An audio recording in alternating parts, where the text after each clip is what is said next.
better not have no plans tonight. Movie time and it's feeling right. You're looking for a love that lasts. You'll find it at Romancing the Podcast. Ooh, ooh, baby, you had me at hello. Ooh, I love you. I know. Ooh, ooh, baby, you're the wind beneath my wings. Ooh, ah, I'll have what she's having. Thank you for tuning into Romancing the Pod. You had us at hello. I'm Paige Wesley. I'm Mikey Randolph. And I'm Todd Schlosser. And this week, Paige made us watch Kate and Leopold. So is this the first time any of us had seen this movie before? Okay, so I'd never seen this. I'm gonna come out strong, okay? You guys ready? Sure. Hit me. I wanted to like this movie. I wanted to be charmed by this movie. Yeah. I wanted it to be too dumb that I was like, oh, this is so stupid. I hated this movie. Yes, Mikey. Yes, because I'm here to tell you that rewatching this as an adult, I also don't super like this movie. And it was like so many reasons. Like, I love the cast. It's almost unwatchable. It's like, it's terrible. The bulk of my reasons are Meg Ryan. I feel like this is the most unlikable we've ever seen Meg Ryan. I'll agree. They are dressing her in the most unflattering clothes the entire film. Yeah. Her haircut looks like someone accidentally dropped a bucket of scissors on her head and then she didn't wash it for like a month. The whole movie. It legit looks like, you know how like when someone drops like a bucket of water on someone's head and it hits the top of their head and then goes out to the sides and just like straight out? Yes. It looks like her hair is a consistent like bucket of water being dumped on her head because it's like straight down and like in front of her face and it's wild. Well, and it's constantly in her face. And Yes, I'm like, how yeah. is she not constantly flipping it out of her face? She was in an emo band. It's fine. But that's the least of my problems with it. Like, they have zero chemistry in a way that is like Zero. offensive. Like, I totally thought Hugh Jackman and what's his face, Liev Schreiber? Sabretooth, they have more sexual chemistry than him and Meg Ryan. Mikey. Okay, so I'm going to reveal something. I said I had seen this movie last episode because I thought I had. Yeah. It was Tristan and Azul I was thinking of. Oh, no. This movie I had never seen. And Okay. so like immediately you know, because it's not Tristan and Azul. I was like, oh, wait. Yeah, so yeah. no, I've never seen this. And then you see, and we're going to get into it when we talk about it, but like Liev Schreiber's like in 1876 or whatever, taking like little snapshots with a small little camera. Yeah. And Hugh Jackman can't take his eyes off of him and can't stop talking about how he's never found love and doesn't want to marry anybody. And I was like, wait a second, is Hugh Jackman going to like fall in love with Liev Schreiber? Like, is that what's happening? And I was on board for that. It would make more sense. I was waiting for the token Bridgerton violin version of that Taylor Swift song with the "See me in hindsight, tingle over you all night," like as they're just like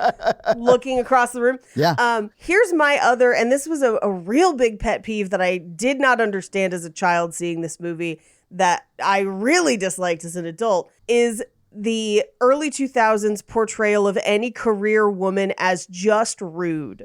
Like, there's no character attributes to her except that she is loud and rude. Oh, and also masculine. Like, they dress her masculine. He refers to her as like barely a woman. He does, because he's an asshole. Well, yes, I don't think yeah. she's all that masculine. I Me think either. the movie doesn't understand, A, that femininity is a spectrum and you could be many places on it, but also B, they give her no character other than jackets and loud. Yeah. And I hate it. I hate it so much. And there is, again, negative chemistry between them. Okay, I also thought it was boring. And I was like, you have this bonkers premise and you somehow made it boring for me and you Yeah. go back and forth in time. It takes a lot for me to get bored in a time travel love movie without hating it. I mean, like, it was just, I just did not like it. I don't know. The fish out of the water stuff wasn't that funny. Like, I just was bored. Well, and they just stopped doing it after a while, which I think is really funny because, like, in the very beginning when he first travels through time, everything, oh my God, it's all magic. And it's only like that for like a day. And then he's like, this New York is old. I understand it now.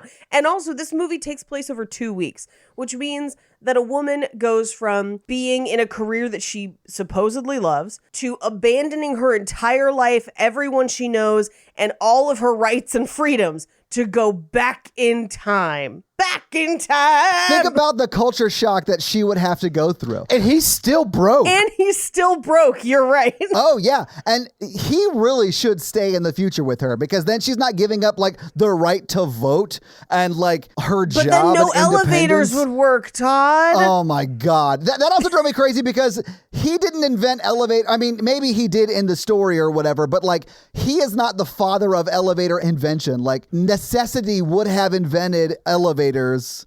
Todd, he still invented elevators in the film. I mean, like, you can't take that from him. No, I know, but I'm just saying that elevators would have been invented anyway. Who knows? You just don't know. Oh my God. You just don't know. The reason his butler is named Otis is an homage to the person who actually made elevators possible. Actually, yeah, I was Yeah. going to say. Yeah, that's still yeah. a company. That's still an elevator company today. Yeah, they Well, are. it's named after the guy who did it. Like, Yeah, yeah. right. Okay, we're getting way off track. I have a fun question. How high in the nobility do you have to go up before you give up your life now and go back in time? The nobility of it doesn't matter to me. I would like to be an necessarily. absolute monarch, and I would give up my life now to go back in time to be an absolute monarch. We're going to I have a don't even know- reverse bread ornament scenario with Mikey. Like if I was a benevolent dictator king, Mikey the Third, you know, like Mikey the Third.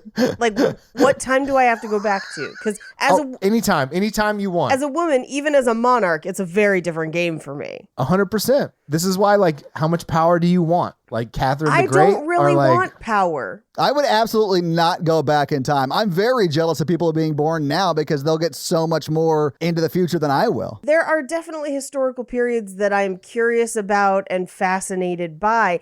But I also realize that, like, walking around in those historical periods as a woman and be a woman of size would be fucking terrible. Well, back then, Yeah, that would have been sought after, Paige. Well, depending upon when back then is. That's kind of a myth. And it also, does depend on when back then is. Because I have no desire to go back to a time before modern medicine. Exactly. Which is like pretty recent. That's like 1900s. Like that's pretty Yeah. recent. Best case scenario, I'm going to go back and be an adult in the 60s and 70s. And even then, life is not great for me as a woman in that time. No. Yeah, absolutely not. So I would not go back in time for any level of monarch power. I'm going to stay. Although, okay. If I was foisted back in time and I had no control over it, but I got to consistently bang Jamie Fraser from Outlander, then we can talk. I get it. We'll figure okay, what about something this? out. I'm king of England. It's 200-ish years ago. I tear up the Magna Carta and take back absolute power. They would murder you immediately. Yeah, you'd be like drawn and quartered in the streets, fool. Not with my double Uzis and witch magic. Okay, so you're bringing like modern weapons back in time is what you're saying. No, but also witch magic. Double Uzis and witch magic. Okay, in this scenario, you can fill a tractor trailer with as much stuff as you want to take back with you to okay. control everything. You're like, I'm going back in Okay. time. Plus, I'm going to add, you can bring a handful of people with you, like a modern doctor or something, to try to take over the world as much as you can with your future technology. Okay, here's what I'm going to say to that. I would love for you to go back in time and take modern medicine, take all of that stuff, because I would love to live now if they had modern medicine 300 years ago, just how far advanced they got from that. Do you think if I went back 300 years to conquer the world with modern technology that your life now would be better? I'm going to say yes. Because I'll write it in my will. I'll be like, Todd will be born on. Kill this child.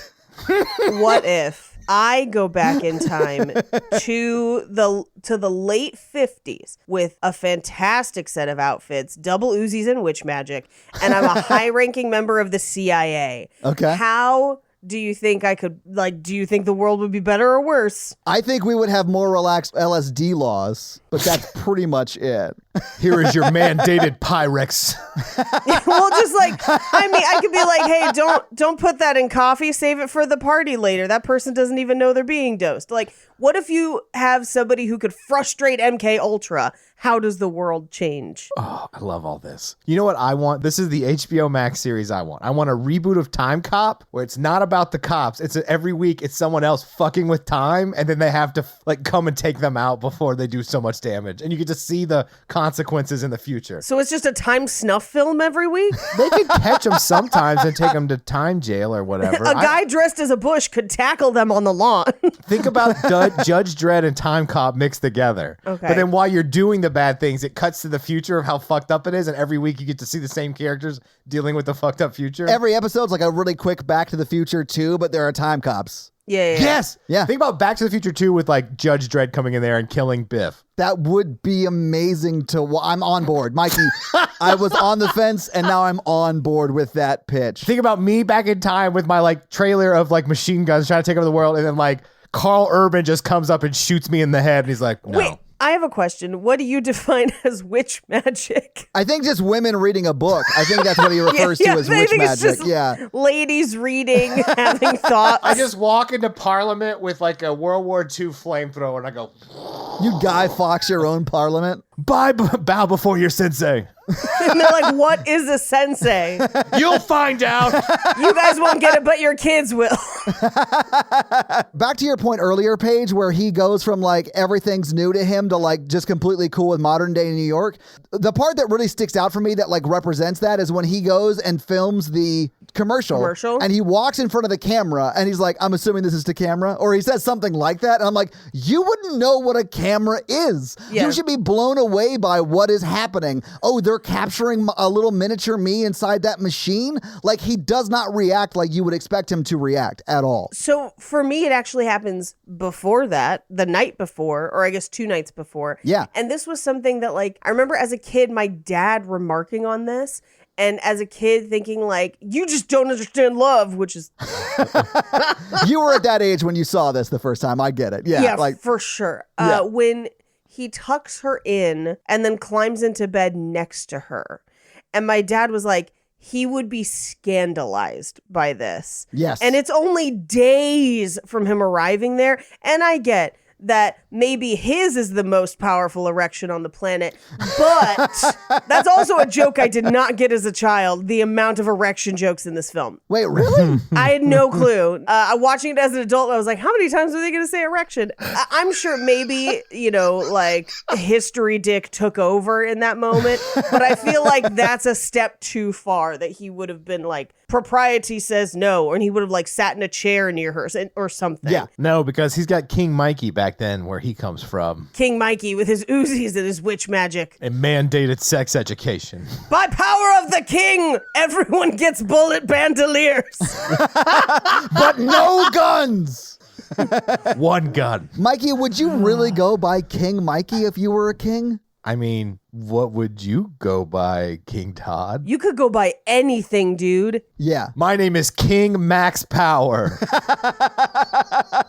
Maximum power. Also, remember, you could just go like steal people's identity and shit. Like I could just like bust it back to the 60s and be like, I'm Mama Cass now. Fucking deal with it. I am the King of England, King John F. Kennedy Jr. Junior, you say. I think I'd probably be King Han Solo. Yeah, you could be King Han Solo. I could just show up and be like, it's me, Beyonce. And like And they'd be like, yes, queen. suddenly you're the first person to have to teach people how to pronounce Beyonce. You know, I had all these thoughts while I was watching the movie because the movie was so boring. It actually is, for as crazy of a premise it is pretty like boring rom-com. It's like not good at all. Well, it's because they have no chemistry. They have absolutely no chemistry in this movie. That's because the guy that Hugh Jackman should have ended up falls down an elevator shaft because he never got a chance to invent it. And disappears for an hour and a half yeah, of the movie. he's gone. Yeah. And Lee Schreiber is acting his ass off in this film, which I found hilarious. Yeah, because he has a full monologue that's amazing about like dogs not seeing color. And you're just like, what? What? I was like, and the girl starts crying, and I was like, Yeah. this is the love story I want. I have in fun facts some descriptions of like plot changes that happened before this yeah? went to production. Okay. This movie was going to be fucking bonkers. Damn it. I wish it was. That's what I wanted. This movie was going to be Outlander levels of time loops, like wild shit. My least favorite part of this film is when she finds the pictures of her in the past falling in love with him, is that she looks super bored falling in love with him at that party. And slightly blurry. Yeah. You're like, I don't think that's me. That could be other people. It could be anybody.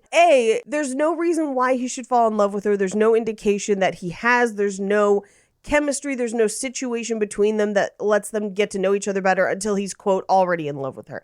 And then all of a sudden she just magically feels the same. Like, it's just... Paige, they've been on one date by the time she decides to go back in time with him. I know. Back in time. Bonkers. Sorry. Oh, how dare you use Huey Lewis against me? Yeah, no, it's wild. I am King Huey Lewis. And this is the news. The news. It would be better if it was, this is the ooze. And then you start mowing people down with the Uzi. And the witch magic, yeah. Yeah. Oh my God. I hope King Huey Lewis and the ooze doesn't come to town. Watch out for the witch magic. He's reloading. And you're just like grabbing extra wands. Those are clips, listeners. The wands are clips. Yeah. He's just got bandoliers full of crystals and herbs. Witch magic! Perhaps we should get into this movie so we can talk about it, though, because I think it's going to be fun to talk about. I think so, too. So we open on credits over gears, and it seems to be kind of the inside of a clock. And there's a weird voiceover about time. We cut to essentially the unveiling of a partially finished Brooklyn Bridge, and Leopold is drawing and sketching it. It's really just a tower if there's no road connecting it, you know? True. It's the early stages of building a bridge, but yeah. Yeah, and the guy who's building it is describing it as my glorious erection, the greatest erection on the continent, of the age, on the planet. And he's right. He did have a great erection. That guy had the biggest bridge boner that I've ever seen. It's like... I still had hopes for this movie on this scene because I was like, oh, yeah, I like this. Yeah. This I'm is sure. stupid. Every time it cut to Liev Schreiber laughing or like giggling, I was like, man, that is exactly what Mikey would be doing if someone was saying that in front of him. Yep. I've come to observe time and they're double entendres. He's on a double entendre tour of time. Yep. But Leopold notices Liev Schreiber and doesn't quite notice what he's doing because Liev Schreiber's got like a modern day camera. So like... He's got like a spy camera. It's like a very tiny camera from the 90s. Right. So Leopold chases after him for a little bit, but loses him in the crowd. He goes home, and we find out that there's a ball that night for him to pick a bride because he is broke and needs to marry rich. And it's not enough to be the Duke. He's a fancy Duke. He's the Duke of Albany. Albany. My brain said Hastings, and I was like, no, that's the hot one. I think the Duke of Albany wasn't that like in King Lear? No. I mean, the Duke of Albany is like a real, like Albany in England, and then Albany in New York is named after the Albany in England. Well, yeah. And he would have been the Duke of the one obviously in England. And they do mention he came over from England. But I thought, I may be wrong, but I thought that Duke Albany was a character in King Lear too. Duke Orsino is Twelfth Night. Okay. And also She's the Man, played by Charming Potato. Did you say Charming Potato? Yeah, no. It's me. Yeah. King Charming Potato. All bow before me. Your Majesty, I loved you in 21 Jump Street. Fuck you, science! Anyway, so clearly Leopold's not super into getting married. He's not into any of these ladies. And also allegedly invented the elevator. Shrug. He didn't. Yeah, I'm sure somebody else did. Well, and by this point, he hasn't yet. Yeah. But it's clear he's interested in science because of, what he has around his room. He's got a little one set up. Yeah. Elisha Graves Otis, born August 3rd, 1811 in Halifax, Vermont, is the inventor of the elevator. Yeah. But Duke Albany's uncle is telling him about his situation. And sort of telling the audience, he's like, listen, you're broke. Your dad died. I have to take care of you, which means you have to marry someone with money because all you have is a title and nothing more. I feel that, brother. Mikey, I don't think you have... Do you have a title? Oh, wait. You're the good king. Charming Potato? Charming Potato? Charming Yeah, Potato. okay. I cannot wait until we get a meme of your face on a potato with a crown on it. I mean, here's what I want. Tell me. Hear me out. I'm hearing. I want a t-shirt. I'm listening. With 2 Uzis crisscrossed, and then like a satchel of herbs and crystals that just says witch magic and Uzis. Yeah. That's what I want. Or a sticker that just says witch magic and Uzis. Oh, basically, I would set up like a rock concert with like laser beams and like freaking fog machine. Witch magic and Uzis is a great band name as well. Anyway. So he ends up going to the party. He dances with Miss Tree of the Trees of Schenectady, and it is Kristen Schaal doing her best buggy-eyed expression. I feel bad for Kristen Schaal in this movie because I love Kristen Schaal. She's in so much and she's a very, very funny woman. But it's clear that in this movie, she was like the undesirable woman and they painted her that way so hard. And I felt very bad for her. She's very pretty. I think she's pretty I didn't too. buy it as much. I do, but I also think she is also playing it up with her face. Oh, a me bit. too. Like I think she knew what she was in for. Like I don't think they pulled a bait and switch on her. Yeah.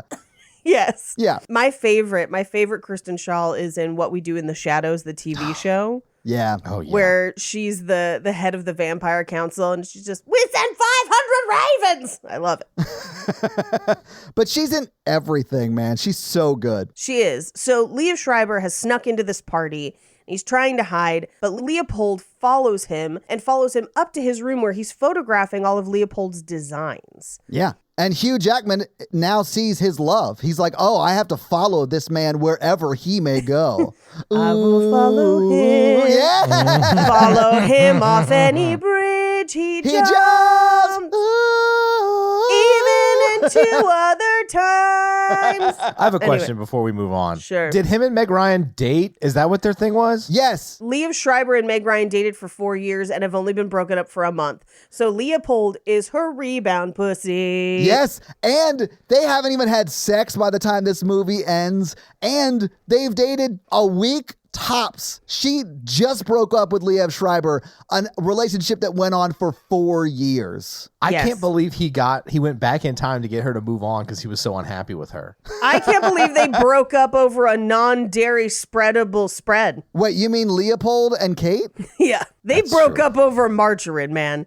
Margarine! He didn't like it. I don't understand what's hard to like here. You know, I got it. I understand his point, but I'm like, it's margarine, bro. You guys are breaking up over margarine. I just want you to take a step back and be like, where did my relationship go wrong? When we didn't include dairy in this spreadable food product. They broke up over his honor page. Sure.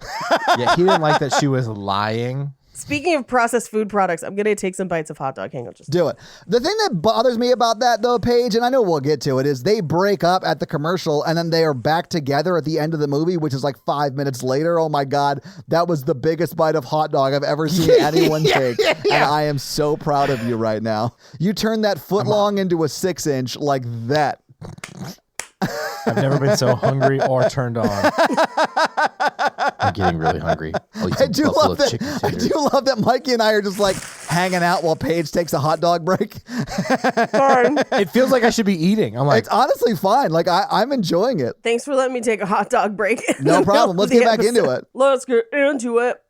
So he chases Liev Schreiber across the scaffolding outside his window, literally all the way up to the partially completed Brooklyn Bridge. which is a lot of effort for a guy. Liev Schreiber like leaves his house in a carriage. Where did he get a carriage? And then of course Leopold follows him on his horse. Oh, this isn't the right type of carriage for this time. But like Oh God. they have a full-on chase scene where Liev Schreiber makes it to the bridge or the erection and then climbs the erection. And then Leopold, not to be outdone, is like following up the erection. Yeah, like he doesn't have to get to the top, just the tip. And then he jumps out of the tip of it into the sock of time. Oh, sorry. Into the sock of okay, were either of you Star Trek Next Generation people? Yes. Do you remember the episode where everyone gets addicted to playing a virtual reality video game with their headsets? Yep. And it's basically because like CGI was not great at the time. They're just like guiding discs down into like a grid hole. Yeah. That's exactly what his drawings about time look like. Is that game. Yeah. That's quite the reference, but it checks out. It's an old reference, Sarah, but it checks out. Oh, thank you. Anyway, so Liev Schreiber goes to jump.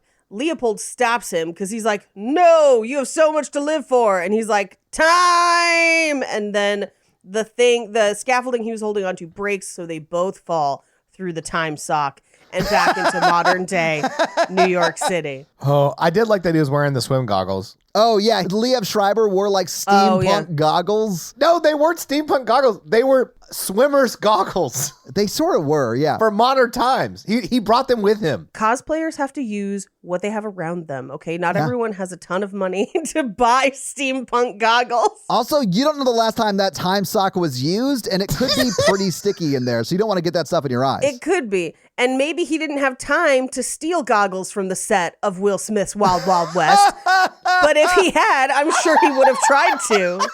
So he gets back to New York and he's trying to like drag Hugh Jackman onto his couch. Wouldn't we all? I know.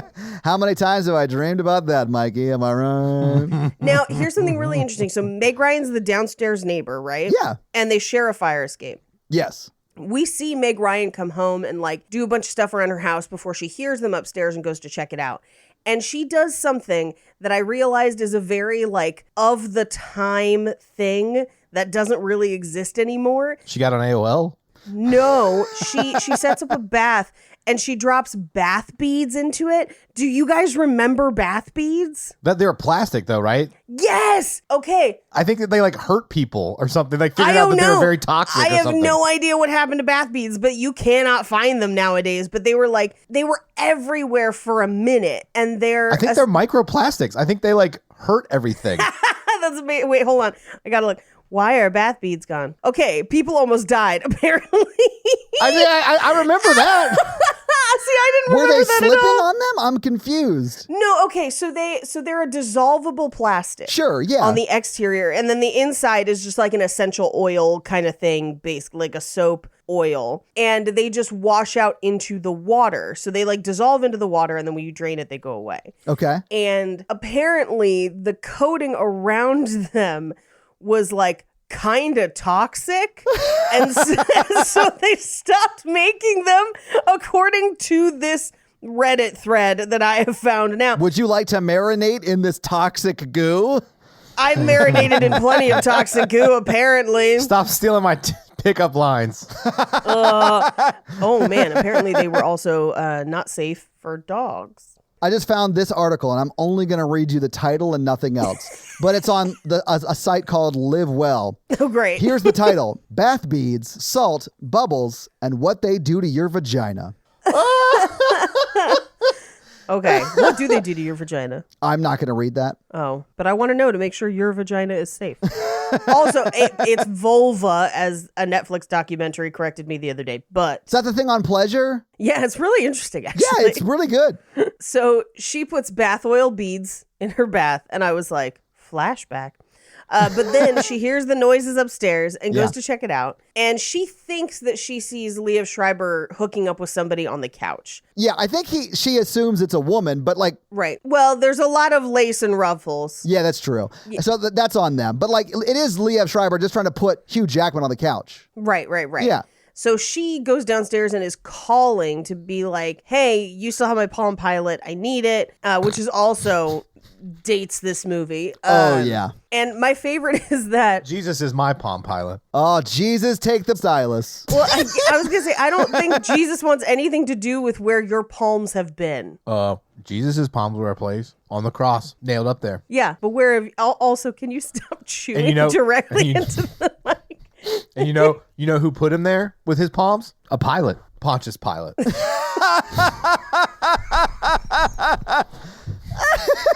Mikey, do you think Pontius Pilate flew a plane? That's what he brought back on the Tractor of Time, Paige. That's how he got to rule all of Jerusalem for the Romans. He could have also been driving a tugboat. I think they're called pilots too. I think they're captains. He's a river pilot. I think that's a real thing. Todd, Google it. Yeah. So, what is a river pilot? A river pilot steers boats on inland waterways. So, Mikey is right. Out of all of those claims, I was right about river pilot. So, like, if I'm a river pilot in my bathtub, because that's an inland Waterway. Water. Yeah, waterway. Hugh Jackman was trying to get in her inland waterway. Hugh Jackman could get in my inland waterway, you know what I'm saying? The thing he looked at like he wanted to have sex with the most was that Hungry Man dinner.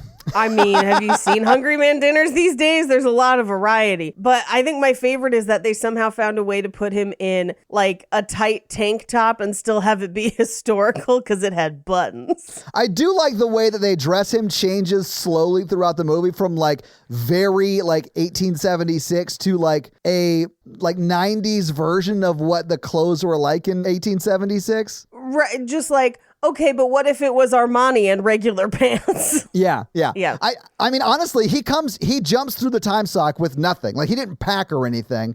And the next day you see him wearing a different like outfit, but still 1876 clothes. And I was like, he didn't pack a bag. Like, what is he wearing right now? That is a good point. He wasn't wearing that blue coat. No, he was not. So I guess just Liev Schreiber like goes to like 1800s cosplay conventions and just had a closet full of that kind of stuff. I guess. Or there's just a missing scene where Leopold goes shopping and someone like didn't want to help him because he looked like he was a cosplayer, but then he came back later and he was all fashionable and he's just like, big mistake. Huge. My favorite thing in this scene is that Liev Schreiber like stumbles over to his hoarder corner of books and just immediately pulls one out that's just the big book of royals. And he just like flips to like Duke of Albany and he's like, yes! Like he's comparing like a drawing and he's like, I got him.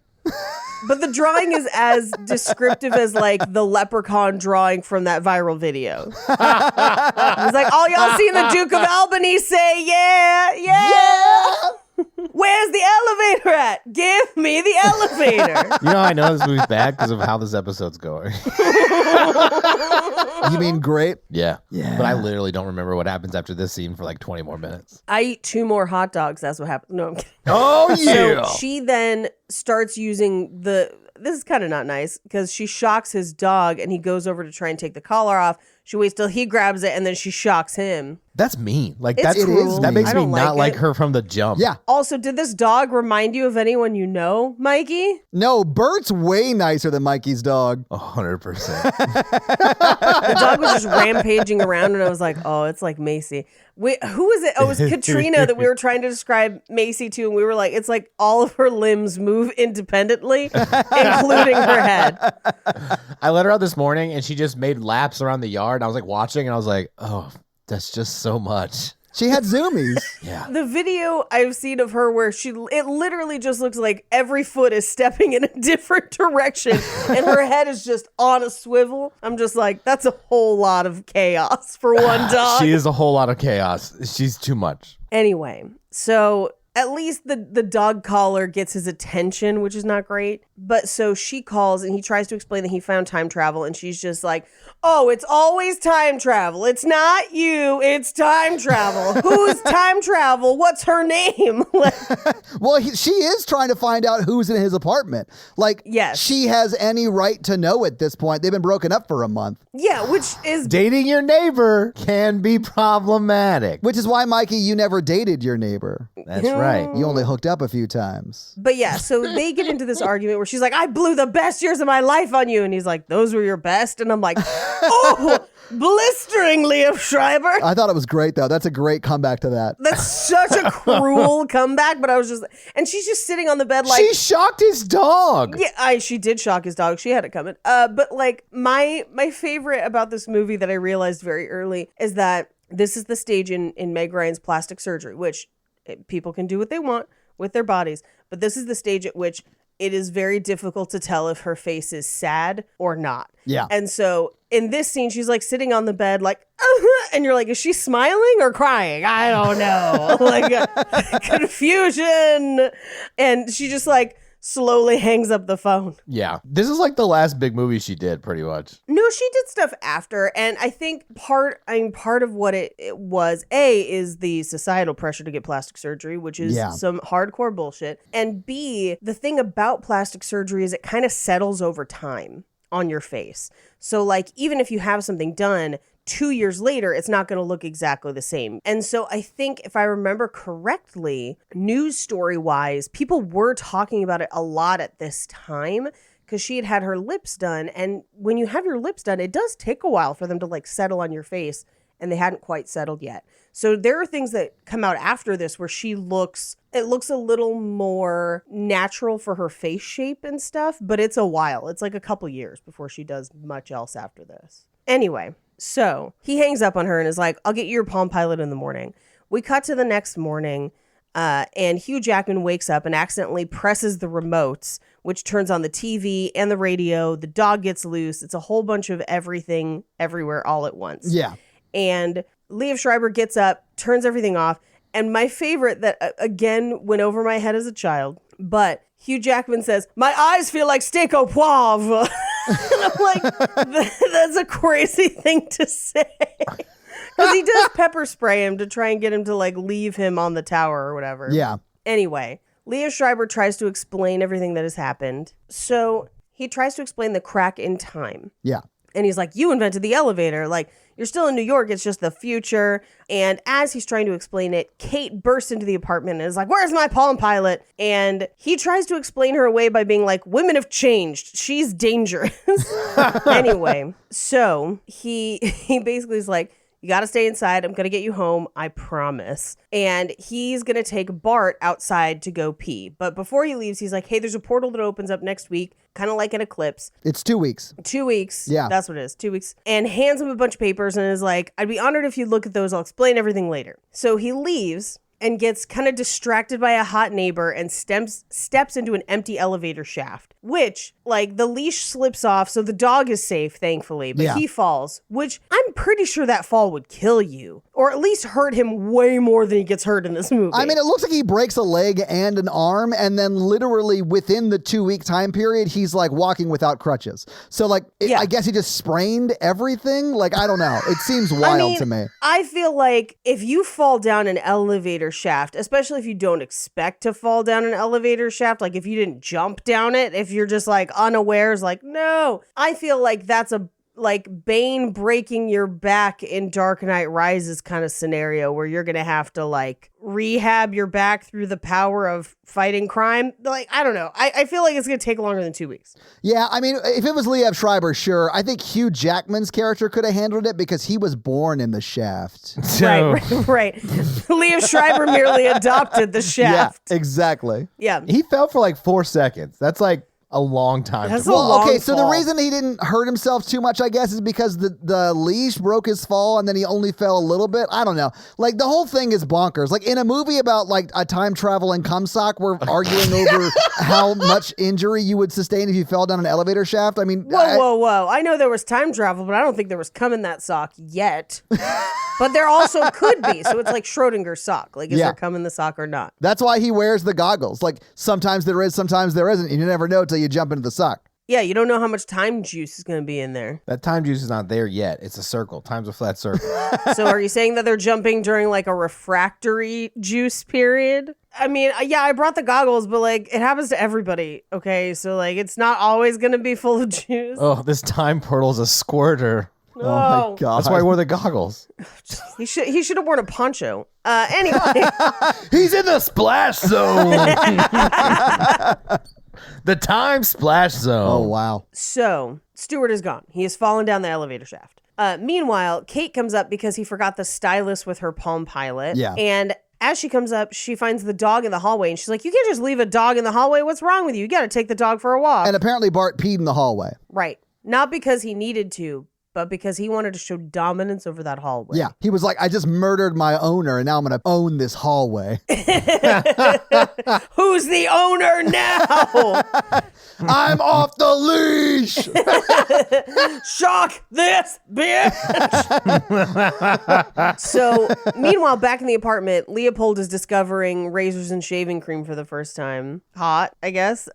So Kate comes in, makes him walk the dog, and he basically is outside for the first time ever. Yes. Well, in the future, yeah. In the future. And he does say some weird stuff about, like, research is perfect for the feminine mind. I once courted a librarian. And she's just like, whatever. I don't care. Like, I aggressively have no time for your bullshit. And she just, like, leaves him. And so he goes and, like, walks past an electronics store. He's like, I'm a feminist. I once read a book by a female author. Have you heard of Jane Austen? Austen? Yeah. That was like the Adele Dazeem of book titles. But Jane Austen would have been out by then. She was 1700s, right? In between 1700 and 1800. Yeah, no. She would have been out at that point. Yeah. Okay. So he stops by an electronics store, which is how he finds out that all the elevators have stopped. But he doesn't know what an elevator is, so he doesn't care. That's just for us, the audience, to be like, ooh, he's disappearing from the elevator picture, basically. But like they do show briefly like a news story about how all the elevators in Manhattan stopped working. Could you imagine those giant 100-story buildings, no elevators? Like, I'm on the ground where humanity belongs. I mean, if you're like on floor 80, I mean, you better hope you're already up there.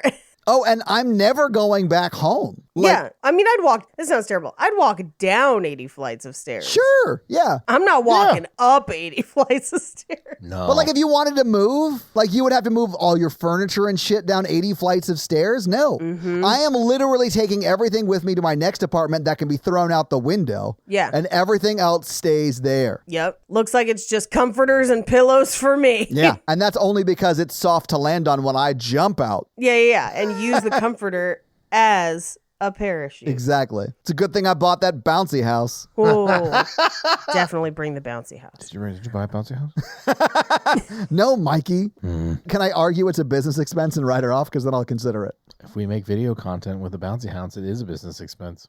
That's true. That's actually very true. Yeah. Welcome to Romancing the Pod. Now we do record it from a bouncy house. You hear the constant hum of like the air generator, like. Mikey, where are you? I'm in the bouncy house, like we talked about. So as he's walking the dog poops. He refuses to pick up the dog poop because he's like, I ain't touching that. And so Viola Davis. Yeah, Viola Davis and the police officer is like, but there's a law. You have to pick it up. You have to. And he's like, no. And she's like, okay, I'm going to write you a ticket. Yeah. And then she does write him a ticket. Well, she writes it for Stuart because That's right. Because the mail she in his finds the pocket. envelope in his coat. Yeah. Well, because she asks his name and he like gives his like 30 like name long thing. Yeah. Leopold, Alexis, Elijah, Walker, Thomas, Garrett, Malbaton. Like, it's just ridiculous. And then she grabs the envelope and she's like, all right, Stuart. Yeah. Have a great day. So we cut to Kate's office where her assistant, Natasha Lyonne, is reading a romance novel. Gets to the last page. And I do like that she's like, did it end happy? And she's like, he lost his leg to gangrene, but they're together now. And you're just like, okay. We find out that her boss is back in town and he's potentially handing out promotions as part of a merger that's happening. Yes. And he wants to sit in on her next campaign. We cut back to Leopold, who goes to the bridge, and good Lord, his erection still stands. I was like, this is definitely more than 4 hours. You should call a doctor. But yeah, the world has changed all around it, but his erection still stands. But he basically sees the bridge finished. Yeah. And that's kind of, that's interesting. But a fire truck passes. He chases it back to the apartment building where they found Stuart in the shaft. Yeah. And Stuart's like, you got to get back inside. And they tell him which hospital they're taking Stuart to. But that means nothing to Leopold. He's like, I don't know what it is. Because he like never calls. So we cut to the pitch meeting for Farmer's Bounty that Kate's boss is going to sit in on. And this is where we hear multiple people read the sides that are the funniest part of this movie. They're just fresh creamery butter. Yeah. Like that's the one quote people remember from this movie. But they're essentially watching like videos of screen tests of actors they're thinking of picking as their spokesperson. And they're all terrible. Oh, yeah. And that's what Meg Ryan's pointing out. She's like, this guy people thought was disingenuous or something like that. And then the other guy was like, people straight up wrote in he was a creep. Yeah, they were like, no, thank you. And she spills coffee on herself because she gets, like, Natasha Lyonne is like signaling her and she's like, Stuart, it's an emergency. He's in the hospital. Yeah. She falls, spills coffee on herself. Her boss orders her a new blouse from Barney's. And we cut back to Stuart's apartment where Leopold is encountering a frozen Hungry Men dinner for the first time. And I just like that he goes, dear Lord. Yeah. And just like sets it down. Like he's like, no. But he doesn't know how to use a microwave. Like there's no way he would be able to heat that meal. No. It would just be pure confusion. And Yeah. I think he finds it because he's fascinated by the freezer. Yeah. But Stuart's smart, so Stuart calls his own voicemail and is like, Leopold, don't be frightened. Pick up the handset. And I do love that Leopold's like, Bell's talking telegram. Are you there? I saw a demonstration of this. He's just like excited about the phone. But essentially, at this point, he's like, you got to stay inside. I'll be there soon. But like, you know, I will be in the hospital. I'll see you in a bit. He hangs up the phone, and as he turns, there's a kid on the couch who is literally just like, hi, I'm Hector. My mom works late, so Stuart and I watch TV. Do you want some pirate's booty? And so he's like, okay, sure. No, what he does is, oh, pirate's booty? Let me tell you a tale of pirate's booty. And he starts describing Pirates of Penzance. Let me tell you a tale of pirate booty about the time I got balls deep in pirate booty. Yeah, but not yet. Because first we cut back to Kate's office. Right. And she basically has a chance to meet with her boss, who's like, that meeting went great. Let's go do dinner tomorrow night and we'll talk about the promotion and everything. But he's kind of creepy. He has a very creepy vibe to me. He does. And you know immediately because before you even meet her boss, who is Bradley Whitford, who I love. Yes. I think Bradley Whitford is amazing. But I would have voted for Bradley Whitford a third time. that's a good reference to his character in Get Out, if you guys haven't seen that movie. But when Meg Ryan and Natasha are talking about Bradley Whitford's character, they talk about how he was hooking up with one of their coworkers in the very first scene. And that's how she found out he was back in the office. Yes. So you know he is like a bad guy, like a bad dude. Yeah. He's the bad guy. He does seem to be like an actual fan of Meg Ryan as a professional. Like, I think he thinks she does good work, but that's not going to stop him from trying to bang her before he goes to London permanently. Yeah, I thought that was an interesting...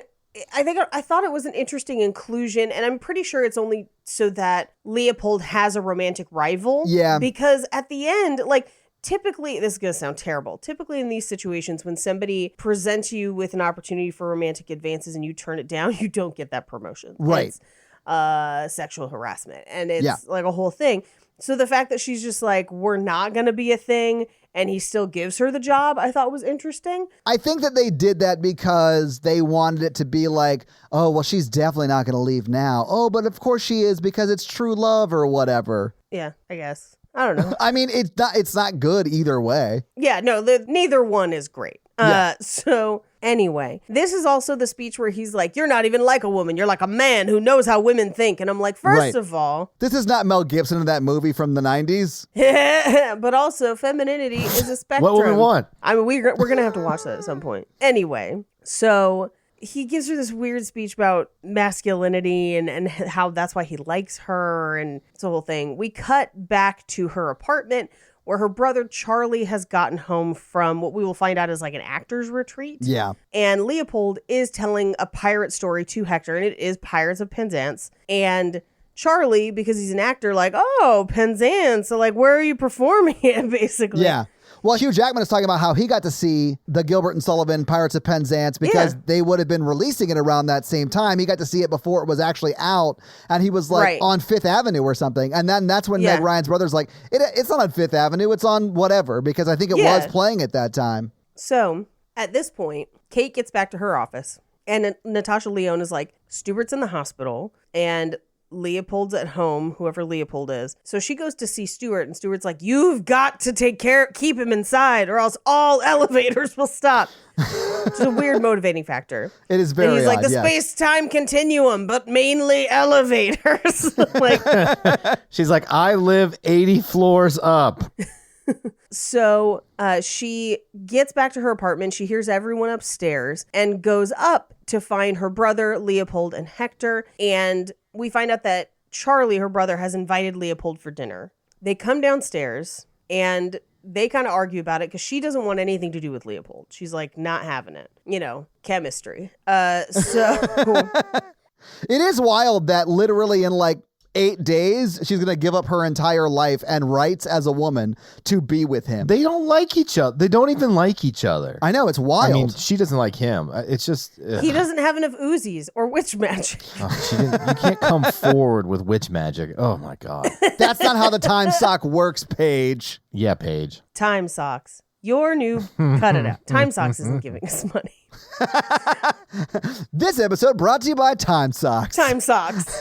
Do you want to travel through time, but do you also want sweat wicking when you're wearing tennis shoes? Time Socks. Compression for flights. Time Socks. So we cut to them having dinner, and it's clearly like just frozen stuff that's been reheated. And so he's like cutting tater tots in half, and he's like not digging whatever brick of meat that was. Yeah. I don't know what it was. It was like a Salisbury steak Hungry Man dinner from like the 90s. It Something. looked terrible. Yeah. And he's just like, may I have the next course? And she's like, there is no next course. This is it, buddy. And he's like, meals are a reflection of like, you know, they're the result of reflection and study. And they help us bear through the crudeness of reality. And I was like, amen, brother. That's what cheese plates are for. Yeah. Have you heard of our charcuterie board, sir? Yeah. Yo, have you heard of queso? Because queso, it's like amazing. This is also where he stands wherever a woman leaves the table. So he does it like multiple times. And all of it's just annoying the shit out of her. Yeah. And so he also tries to explain how Stewart is right and how his time travel theory works. Because somehow, even with his primitive understanding of the laws of physics, he understood all of Stewart's sock drawings. Which is apparently. nuts because he couldn't even at this point in his life invent an elevator. So like, Right. I think he had the idea. He just didn't have the motivation. sure. I mean, either way, to take someone with a primitive mind, maybe not primitive, but like an 1876 mind. Primitive. And like, Primitive. Before this, Leopold was like, you must choose a wife from these cave drawings, primitive man. I don't think he's that dumb. He's just I mean, he probably is He just pretty doesn't smart. know what we haven't discovered yet. Yeah. Yeah. But he's like figuring out string theory levels of science just from looking at the video game from Star Trek The Next Generation that Liev Schreiber had been drawing on papers. I mean, that's like Galileo. He did the same thing. We're fine. And everyone knows that people from the 1800s had brains the size of walnuts. Yeah. They're primitive brains. Primitive brain. You talk about like the Neanderthal, like they were just hunting with sticks back then. They were also still part ape. I don't know if you know. Yeah, they would hand me a sextant and I'd be like, I don't know how to use this because I'm from the future. Like, this is very complicated. That actually would 100% happen if we went back in time. They would be like, Right, okay, I mean, like- can you navigate us back to England? And I would be like, no. They'd be like, can you do math? And I'd be like, absolutely not. The people in the future don't do math. Yeah. The computers do math. Have you heard of a cell phone? Witch magic. Yo, I have to charge my Apple Watch, but like then I could totally get us back to England. Yeah. Let me just hold on. I'll Google it. United Airlines. Yeah. So yeah, I don't think they were that primitive. I just think they were missing pieces to this puzzle. Absolutely. But he seems to understand it. And she's just like, I can't. Go away. Make him go away. Can you go away? Because she's mean. Yeah, she's very mean to him here. Although he had been rude. Like, I will say he was pretty rude in this scene too, because he was like being Your proper. cooking and, sucks. Yeah. But he was like being rude too. So like, whatever. But like, they then end up together at the end of this movie. It's weird. At the end of this week, Todd. Yes, absolutely, Paige. It's wild. Telling you, it's that half ape 1800s brain. Can I just say, this movie gets infinitely better if he is also half ape, but equally as good as if. And I know I suggest this like every third or fourth movie. What if we just imagine this movie and instead of Hugh Jackman, it's just straight up Wolverine? I'm Yes. here for it though, Paige. That like I love. Yeah, but half ape. Yeah. The mighty Wolver ape. An ape with an adamantium skeleton. You know, the funny thing is Wolverine was born in like 1892. So like, According to some comic, okay, yeah. Some of them, not every version, but yes, some of them. So like, he might be Kate and Leopold's son. Speaking of Kate and Leopold's son, wait till you hear about fun facts. What? Hang on. Okay. Anyway, I've never seen you miss a mic so hard in your life. That was awesome. Doppler, party of one. he leaves, and Breckenmeyer's character, her brother Charlie, thinks that he's just a method actor, and like, Yes. it's the same thing as like in Predator when. Oh, they think that the Predator is just someone method acting? Yeah, that was the interesting part of that movie. Well, Carl Weathers keeps thinking that it's like guerrilla soldiers. Yes. Which Oh again, my God. ape soldiers, here for it. Apes together strong, Paige. Apes together strong, Uzis and witch magic. I hate this episode so much. Well, but it's that thing of like when we've clearly established that it is not guerrilla soldiers, and he's still just like, can't believe those guerrilla soldiers can turn invisible and shit. But it's that same energy of Breckenmeyer being like, I can't believe he's so method.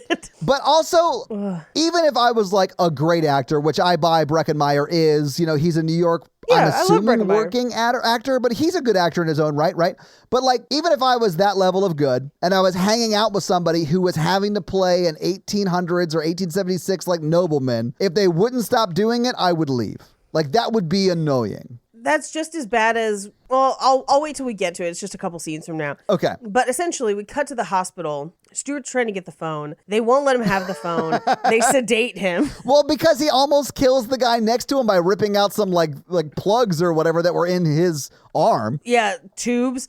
And he Yeah, not just keeps saying plugs. about how he has to fix the time-space continuum. I thought it was funny that she's like, oh, sure you do. And then she knocks him out. And then the next time we see him, he's like in the psych ward. He's being involuntarily committed. Yeah, Yes. so they definitely committed him after that. Like, Mikey went to see him and he was like, we're going to have to involuntarily commit you. There's not much you can do in that. Yeah, that's true. If somebody keeps screaming about the time-space continuum, All you have to do is jump through the time sock. I'm like, I've heard it all, buddy. time shoe, time sock, I don't give a fuck. You're in here for good.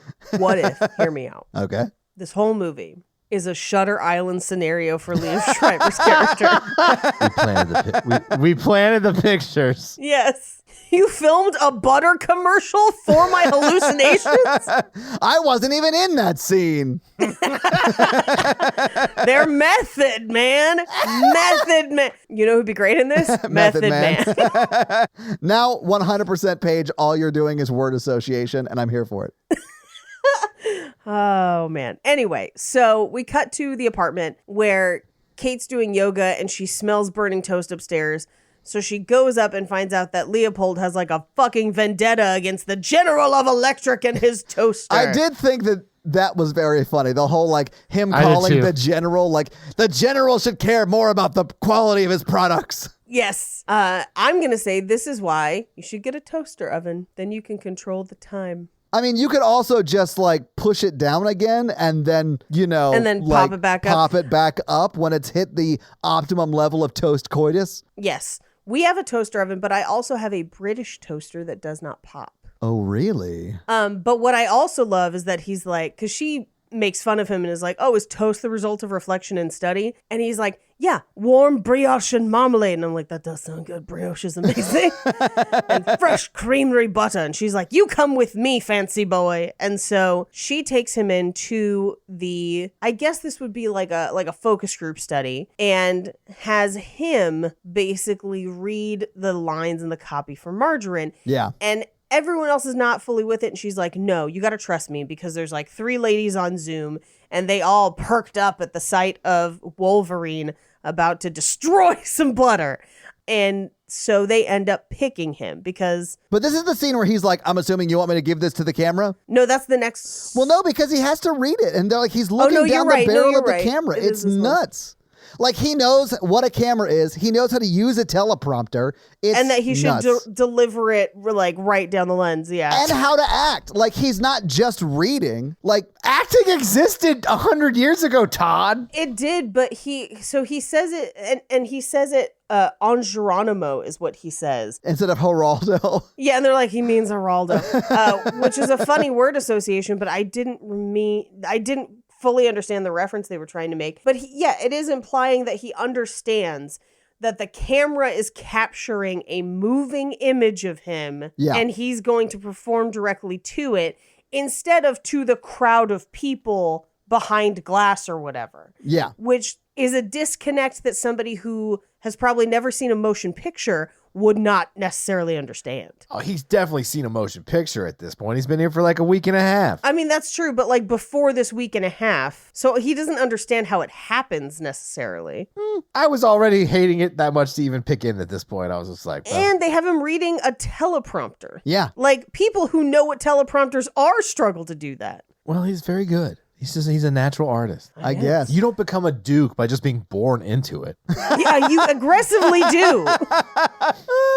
You know what, Mikey? Good point. That's one of the main ways it happens. I can't wait till King Charming Potato takes over and installs skill-based dukes. This is Duke Fry, chef of Waffle House. For optimal spatula skills. He literally is like knighting him with a big spatula.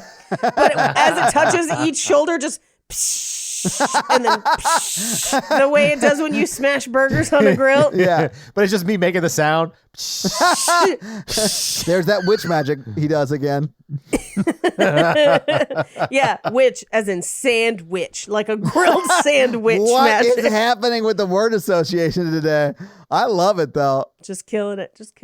Anyway, they choose him for the ad, and as they leave, she's super excited about it. JJ's like, nice work, Mr. Margarine. The outfit was a good idea. And he's just like, okay. And Kate reveals that things went really well, and that's her boss. She's supposed to go to dinner with him that night. Yeah. And he's like, do you need a chaperone? His intention is obvious. I would have informed you of my intentions in writing. In writing, yeah. Ugh. My dearest Catherine, I do intend to wreck that pussy on the morrow. Sincerely, Leopold. I do declare I want to destroy it. Your time, sock. I have attained the rank of Duke of Pussy Slayer. It's a skill-based rank, Mikey. I would like to declare my intentions to dump it all inside forthwith. So dump it in. If you are amenable to this, please reply yes, no, maybe. By the way, I still have not gotten a lot of swipe rights on my new dating profile of I have the dad bod just looking to make the baby. Aw. I am shocked that you actually used it. I thought it was funny, but I didn't think you should actually use it. Yeah, I probably should delete it. Paige, you can make a new one if you want. Something with time travel. My name is Sir King Potato, and I plan on going back in time. They say hot dogs take 35 minutes off your life, but I've got a sausage that'll only take 12. You've heard of a hot dog going Is he down a doing it hallway, twice? but have you seen... Have you ever seen a hot dog split a hallway in half? No, that's physically impossible. But have you seen a man with a hot dog fall down that highway? Have you seen a hot dog make a hallway go full-blown Inception? No, I haven't, Todd. I want you to picture the Wienermobile. My penis is much smaller. But isn't the Wienermobile fun? Aren't you glad you pictured that? That was a fun exercise, right? I do like that it started out like it was a joke and then was just a fact. 9/11 was an outside job. Yeah, because the planes were in the sky. That's outside. I should write dating profiles. Of course it was an outside job, Mikey, because Pierce Brosnan was not inside the towers. Right. Neither was Robinson Paddington Bear. No, he was inside the towers, Paige. I'm vengeance. I am vengeance. I am the bear. I thought of a symbol that scared me as a child. A bear in a raincoat and a funny hat.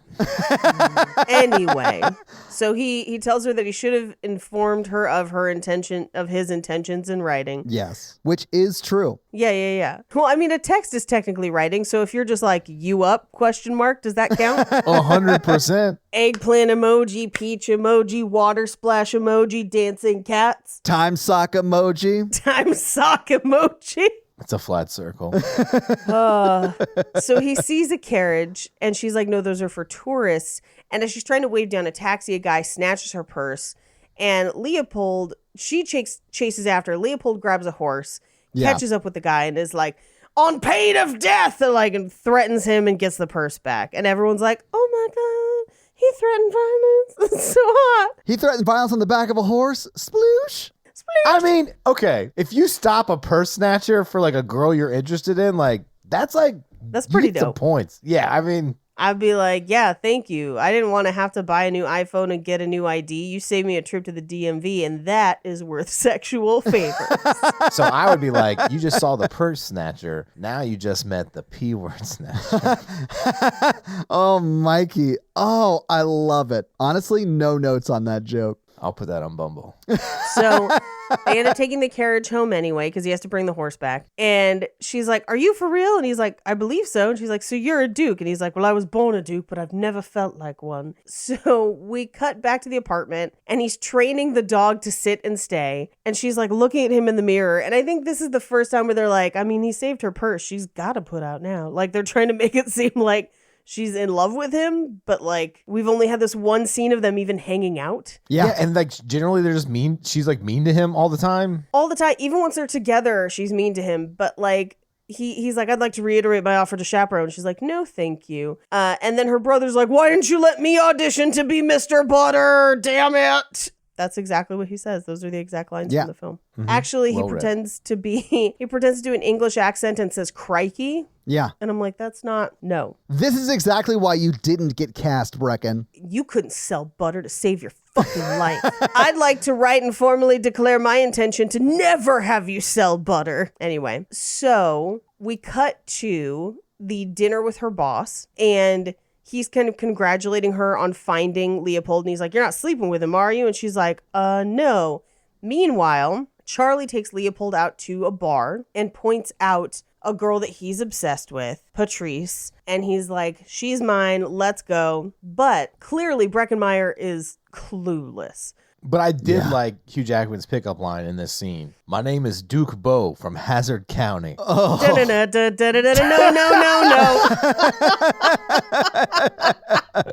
I didn't realize Albany was in the South.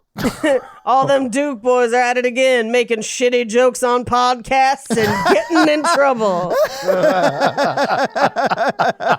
Anyway, so he meets Patrice, and this is the scene where, just like how Breckenmeyer was like, he's method. He's lecturing he's doing this whole like weird like talk about his actor's retreat, and they were clearly doing Macbeth and whatever, and he was like talking about it. And I just have in my notes, God, I hate actors. Like, it's the like, there's a certain brand of theater person who will just talk themselves up their own ass about it forever, and they're insufferable to be around.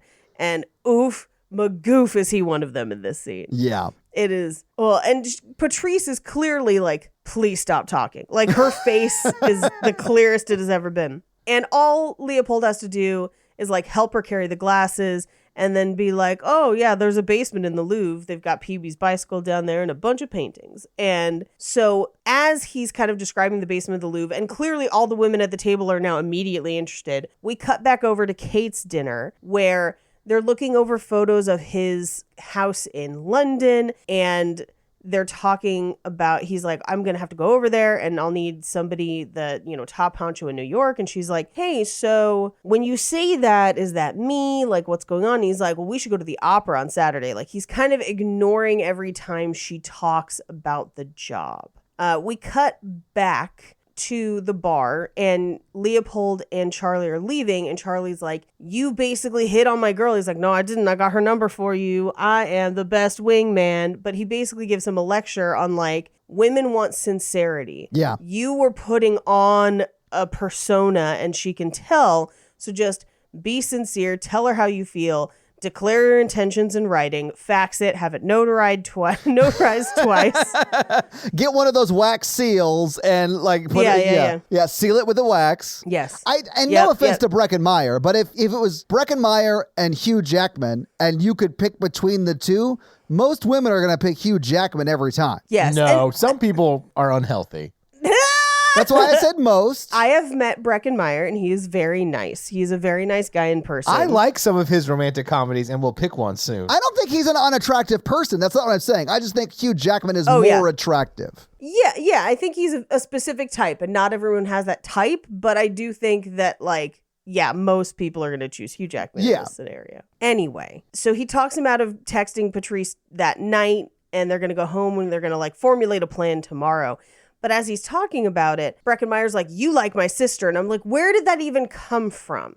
There's Right? like no signs of it. Like, it makes no sense. We haven't seen really any of that. And he's like, no, we've got to go to her dinner and interrupt it, which is just like, Yeah, I thought that was so crazy. It's just so bad. This whole movie is just not great. well, we cut to that dinner where her boss he's gone from like kind of being flirty to directly hitting on her. And it's clearly making her uncomfortable. And not just that, like a quid pro quo kind of way. Oh, yeah. It And- is sexual harassment, like Paige was saying earlier. Yeah. And she has said no, 100%. Oh, yeah. We find out later, definitely. But that's when her brother and Leopold show up. And essentially, Leopold just like clowns this fool. Yeah. Because he's like, yeah, your manor house is not as old as you say it is, because I grew up in that place. Also, you don't speak French.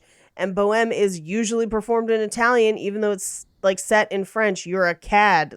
You're terrible. So he and Charlie leave, but Kate's very embarrassed. So she comes home and she doesn't even want to speak to them. No, another like time in the movie when Meg Ryan's character does not like Hugh Jackman's character. And we're literally like 2 days away from her giving up her life I for him. honestly wish love worked like this, because if I could count, Careful. if I had $1 for every woman who didn't like me a lot, then yeah. I would have so many people fall in love with me. Yeah, Yeah. Mikey. Yeah. Well, and this is also an hour into the movie. Yeah. Oh God, we're just an hour. This movie's almost 2 hours long, and an hour into the movie, they still aren't speaking. Like, that's how long we've gotten into it. But Paige, they're only together in this movie from the date to the commercial shooting. Yeah. And then they break up at the commercial shoot, and then she's gone. 3.5 days.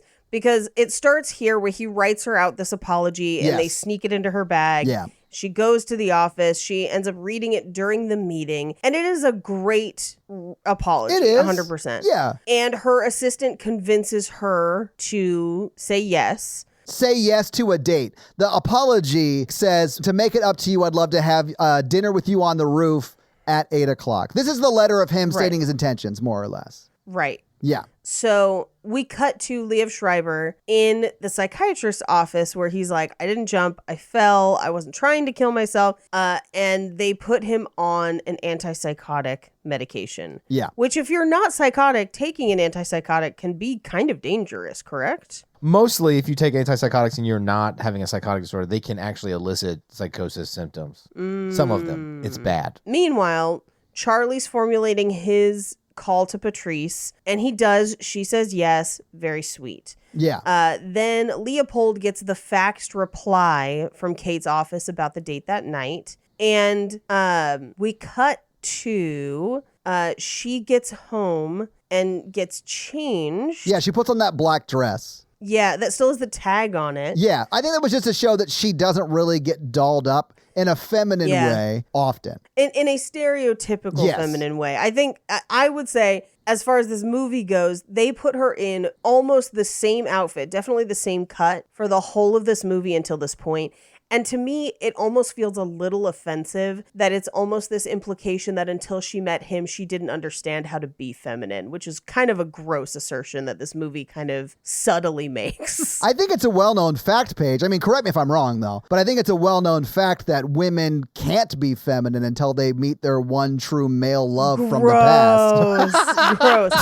I read a female author. I mean, I don't understand what you want. Oh, you also read Jane Austen? Oh, geez. Jane Austen. She is fair and balanced. I mean, pride and the sames. Pride and the same. Pride and the same. But it's from this moment on in the movie, she is wearing more form-fitting clothes. She's got more low-cut necklines. They're pulling her hair back and doing a couple other things. She's wearing more makeup. Yeah. And it's a definite, like, delineation point that the first time I watched this as a kid, I wouldn't have noticed. But as an adult, and especially as a bossy-ass career lady, I was like, hey, I don't like it. He should have stayed in the future. Yes. And the movie would have worked a little better. It would have worked better. I mean, because then if they break up, which they're gonna break up, she's not trapped in the past. You can't break up back then. You have to get like the Pope to like officiate your divorce or whatever. Well, and like when she gets stuck in the past, she's gonna run into the Outlander problem of them being like, she knows how to read. She's a witch. Burn her, which is what happens to Claire like every 10 seconds in later seasons. Yeah. Because people are just like, that bitch, a witch, hands down. She knows about herbs.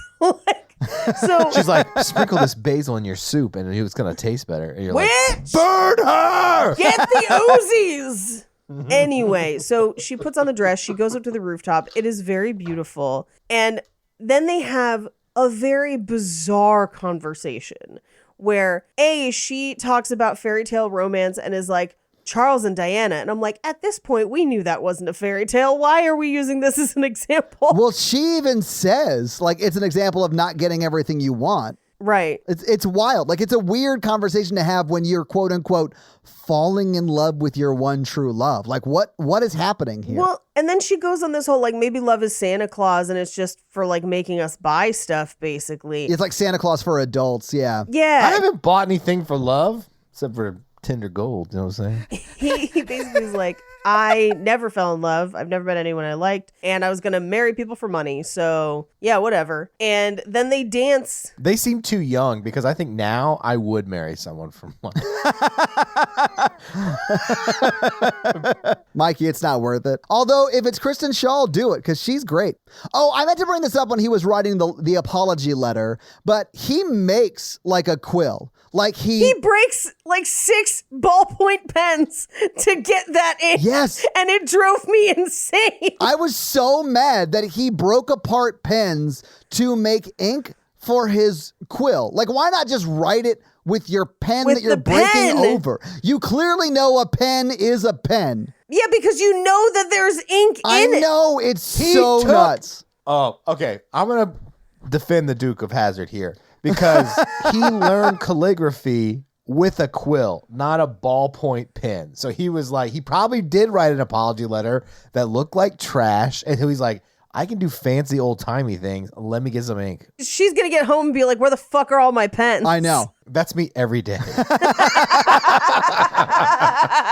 Anyway, they end up dancing and then kissing, but I'm just like, literally nothing there's no chemistry. I don't see how you've fallen in love. I'm confused. We cut to the next morning and he's fixed the toaster by attaching a kitchen timer to it, which I thought was very funny. Yeah. And we find out that Charlie had a nice evening with Patrice and he's making very fancy strawberry mascarpone toast for Kate. Yes. And obviously washing dishes, doing the bare minimum, but being like, look, I deserve credit for this. That's why I like dating people with bad exes. I know. It honestly is the best, Mikey. It's like you're at the high jump, but the bar is like 3 inches off the So ground. low, You could trip yeah. over it. Yeah, it's the best. Boo. But I will say this.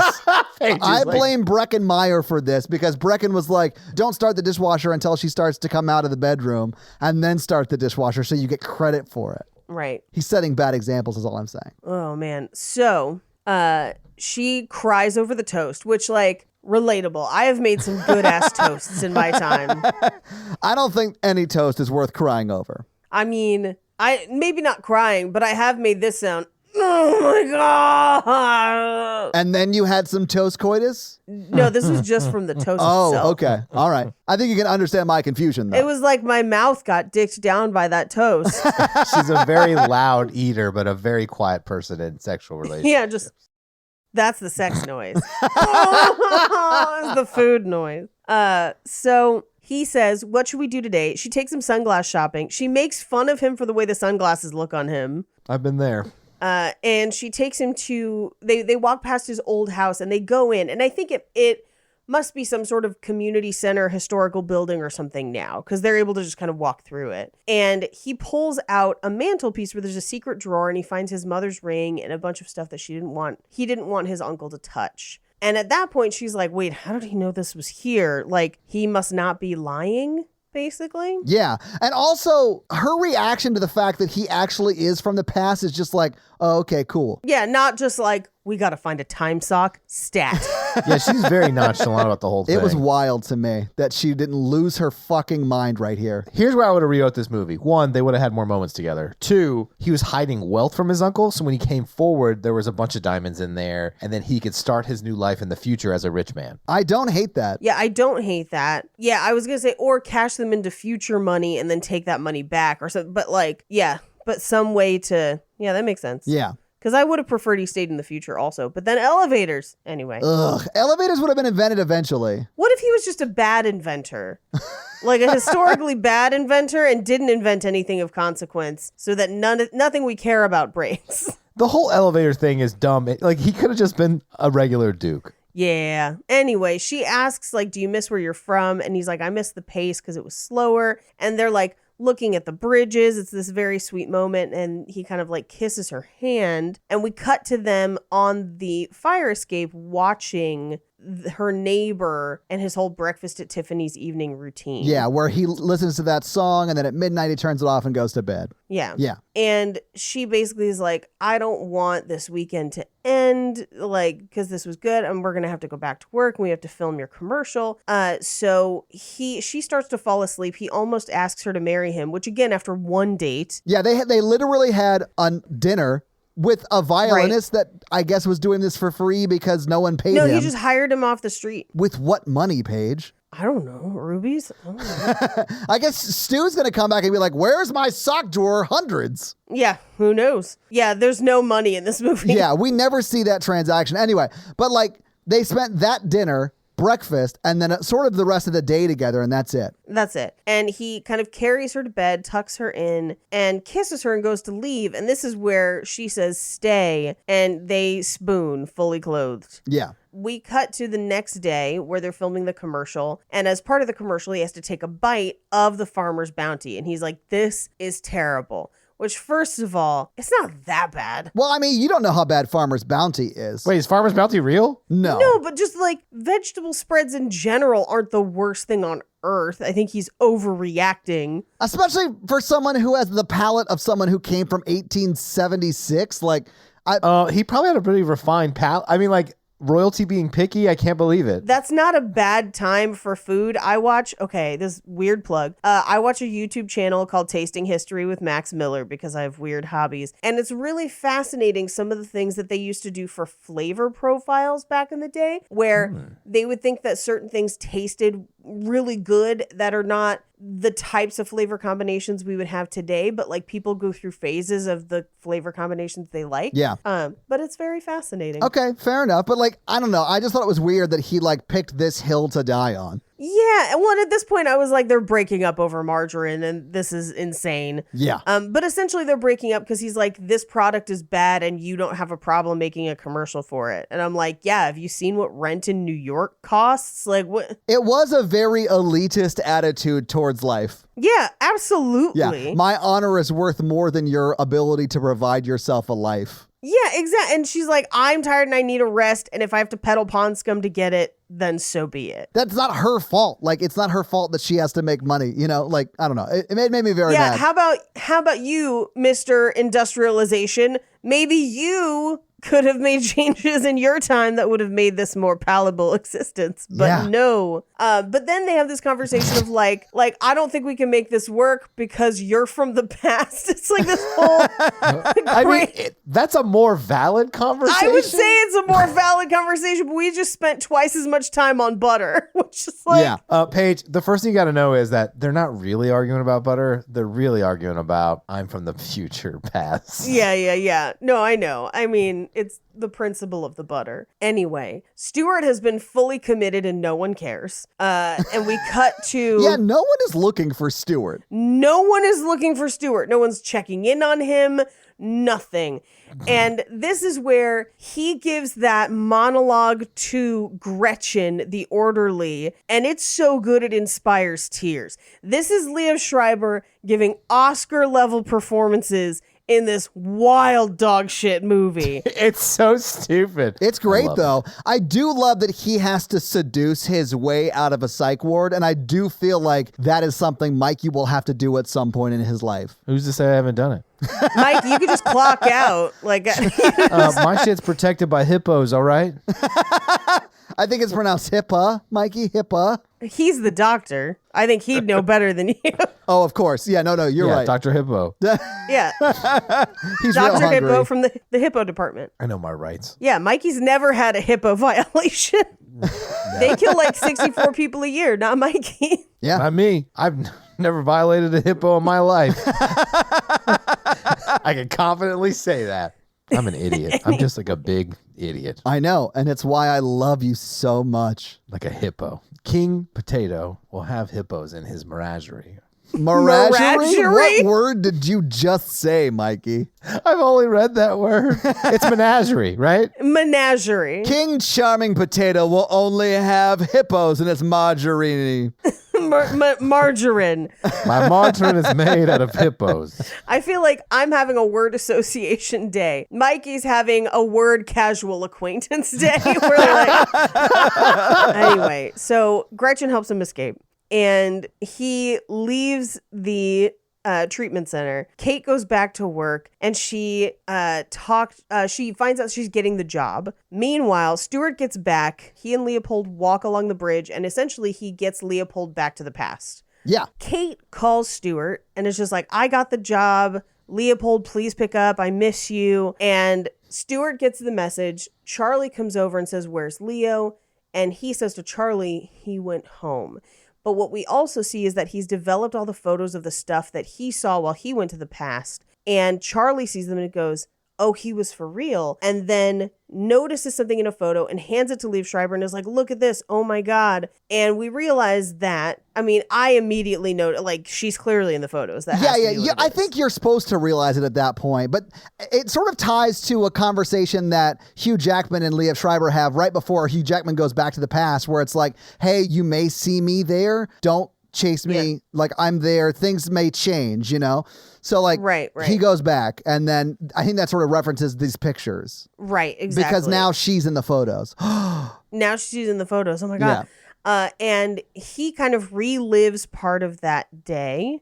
She gets in the elevator at her office building and it works again, which means that she realizes that he went home. Yeah. So she goes to the Farmer's Bounty party and knows that it's his house, or used to be his house, because it's the one they went to the day before. So she walks through, she sees the painting of him. She's kind of walking around where they were the day before. And at this point, Stuart and Charles are on their way there too. Charlie are on their way too, because he's like, this whole thing is a pretzel. I was supposed to go back and come forward. He was supposed to come forward and come back again. And then she's supposed to also go back. Yeah. Meanwhile, we cut back to the party where he's basically like, I'll marry whoever's got money. I don't give a shit. I've given up on love because I had it for a day and then lost it over margarine. Yeah, exactly. How does she feel about fucking butter? Because that's my one deal breaker.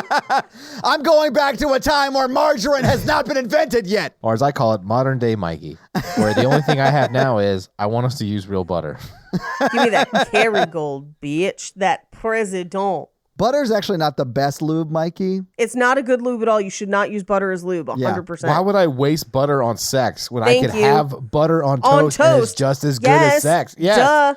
Duh. Butter is only for mouth lube. Mouth lube for other foods. Yeah. Anyway, so they get to the Farmer's Bounty party in the future, and they're not going to let them in. So Charlie just freaks out, and they run inside. It's wild. It's wild. They try to show Kate the pictures. She avoids it. Now, here's what I couldn't figure out is how the pictures got to the podium. There's no way for that to have happened based on what we see. No, and I thought that was like a continuity error because she doesn't take the photos, right? No. So I think when I go through fun facts, there's some stuff that maybe she put the photos there. Okay, but we don't see that in the movie, right? We don't. We Okay. do not see it in the movie, but there's an explanation for it later. Anyway, so she sees the photos. She ends her speech. She talks to them. And they're like, you've got to go jump off the bridge in the next 23 minutes. Like, you got to go, basically, right now. So they make their way to the bridge. There's traffic. They have to get out and go on foot after she makes a bonker speech that makes no sense. Yes. Of like, You knew what you wanted, but your heart kept beating and butter. And then she runs. They get to the bridge. She has to walk out on this girder. She walks out. She says goodbye to them. A police officer comes up to try and stop her because they assume that she's trying to complete suicide.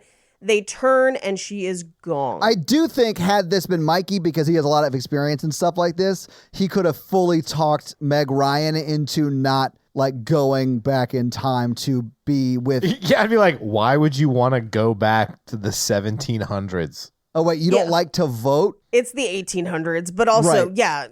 yeah, whatever. So she lands in the past. She runs to the party and talks her way in because she claims that she knows Otis. Yeah. And he sees her just as he's making his announcement for who he's going to marry. He announces her name. They have their first dance. The end.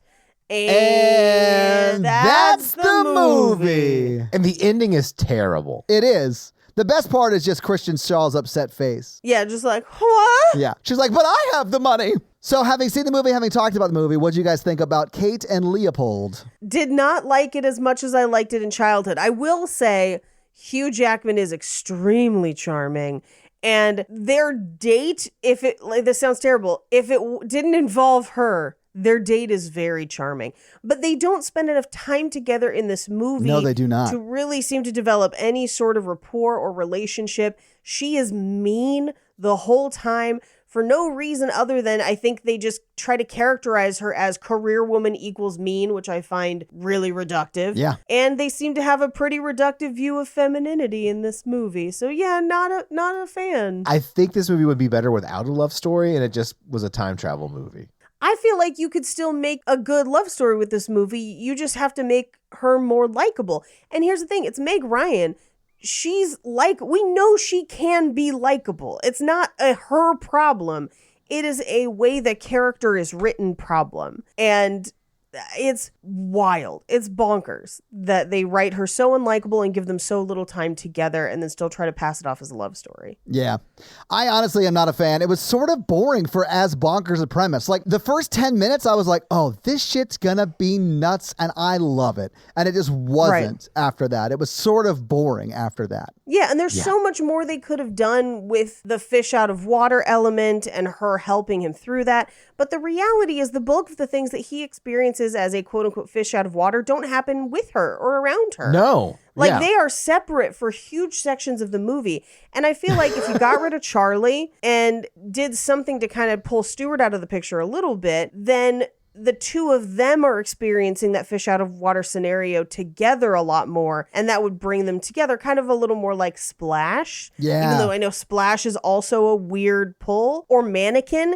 Like you could have had more of that feel to it where they're actually spending time together, but because they're really not, and they're kind of having their own stories most of the movie, it really doesn't work. All right, picture the scene from Mannequin where they're on the motorcycle, but Hugh Jackman's on the back losing his shit and calling it a horse. No. Picture the scene from Mannequin. Yes. Meg Ryan's on the motorcycle, but it's in 1804. Why would it be 72 years before Hugh Jackman went back to the future? Because time's a flat circle in a sock. And, Like the wheels of a motorcycle, time is a flat circle. and he put a motorcycle in his tractor trailer of time travel witchcraft. Yeah, with all the Uzis and the witch and the witch magic. Think about King Charming Potato falling in love back in time with his technology he brought to conquer the world. I honestly just need like a shirt with a potato with like skinny legs, skinny arms, both the arms holding Uzis, and a crown on it with Mikey's face. All hail King Charming Potato. He's plant-based. He's King Potato. He's plant-based. Vote King Potato for a plant-based future. He'll end your Magna Carta.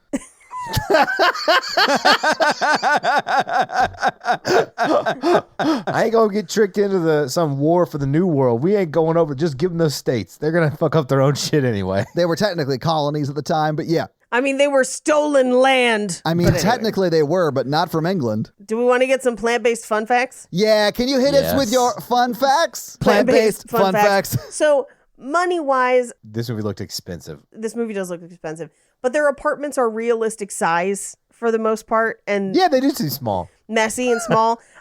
We don't know what Stewart's job is, so we don't fully know if he could afford his apartment, but Kate could absolutely afford her apartment. Yeah. So there's they play fast and loose with some history.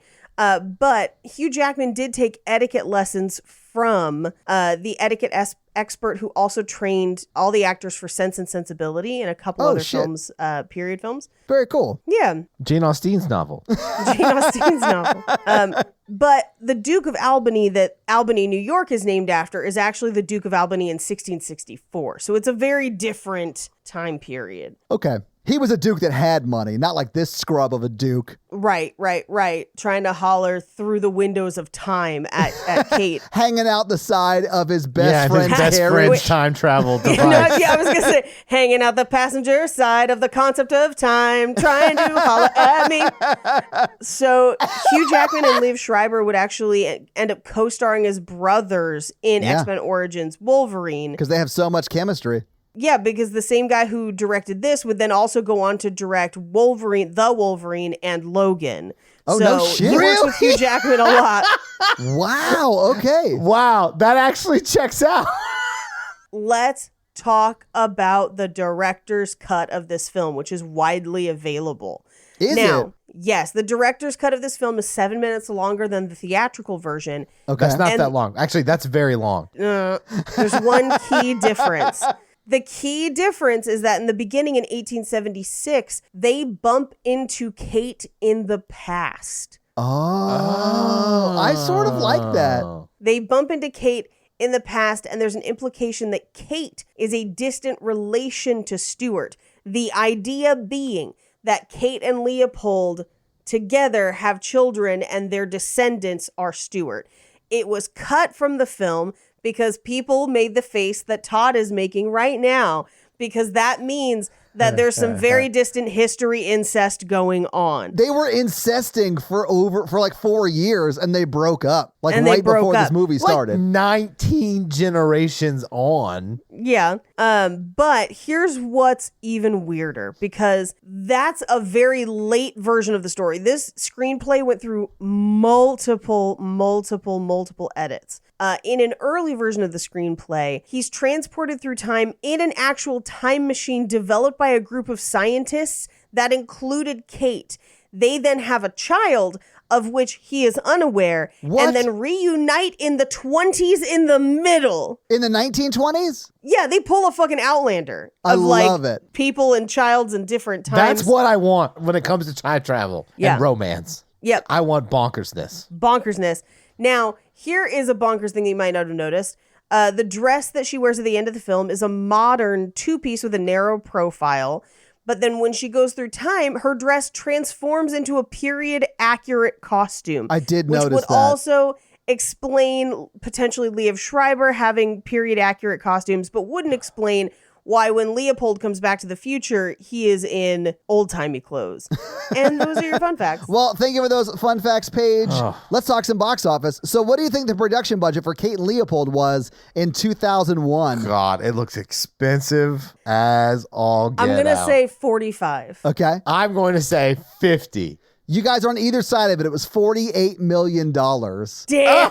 And if you adjust that for inflation, it's $76.9 million, guys. Oh my God. Did it make money? We'll talk about that. So this movie came out December 28th, 2001, and it was 7th in the box office when it came out.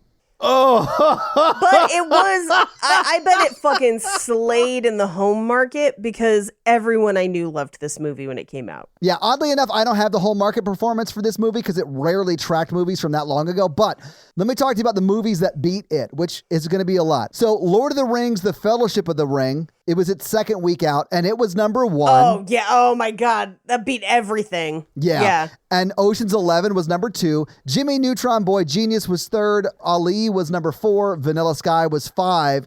Harry Potter and the Sorcerer's Stone was 6. And then Kate and Leopold. Yeah, there was no way it was beating that shit. Yeah, all of those movies, maybe except for Jimmy Neutron, were like iconic movies from that time. Here's what's crazy. I think I also saw Jimmy Neutron around this time. That makes I mean, sense. Jimmy Neutron was pretty big back in the day. Yeah. Yeah, absolutely. He would invent a better time travel mechanic in this film. Yeah, he would. Him and his robot dog. Yeah.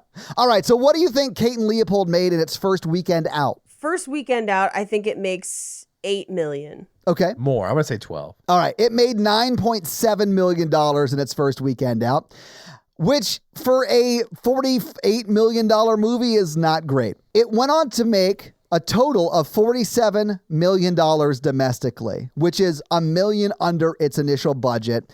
And it also made $23.8 million internationally for a total of $70.9 million. And if you adjust that for inflation, it's $113 million today.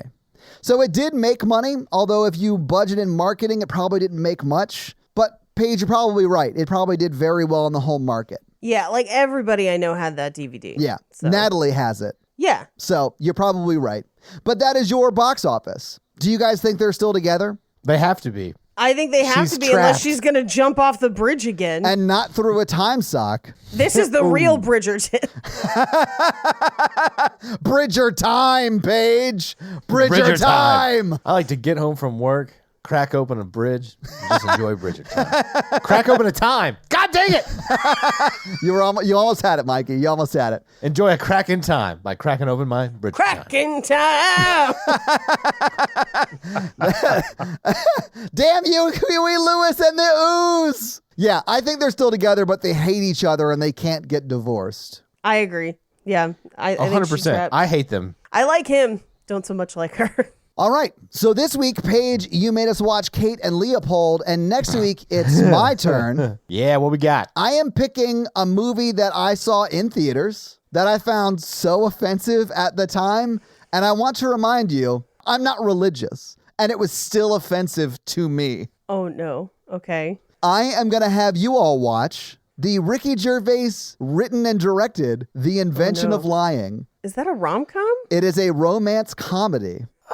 I don't remember a love story in it.